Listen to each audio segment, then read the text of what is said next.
নাটকের মঞ্চে আমি জালসা করবো না। ঠিক আছে স্যার, আমাদের ভুল হয়ে গেছে, আমাদের ভুল হয়ে গেছে। হ্যাঁ, খবরদার না, নাটকের মঞ্চে আমি জালসা করবো না। বলছিলাম আমাকে এক কাপ চা দেবে মা? দিচ্ছি, এই নাও চা। যা, এবার কি হবে? আচ্ছা, কাপটাও ভেঙে ফেলেছ, হাতে শক্তি নেই, তা চা খাওয়ার তো ইচ্ছে কেন?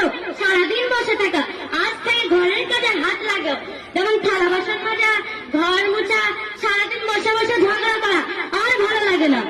আল্লাহ, তুমি আমাকে কেন দুনিয়ায় রেখেছো? আমাকে তুলে নাও। হ্যাঁ, খবরদার না, নাটকের মঞ্চে আমি জালসা করবো না। পূজা করে করলেন, টাকা দিয়েছেন, টাকা নিলেন। নাটকের মঞ্চে আমি জালসা করবো না। ঠিক আছে স্যার, আমাদের ভুল হয়ে গেছে, আমাদের ভুল হয়ে গেছে। আপনি টাকা দিলেন আগে, তারপরে আমি জালসা করবো। আগে আপনাকে টাকা দিব, তারপরে জালসা করবো।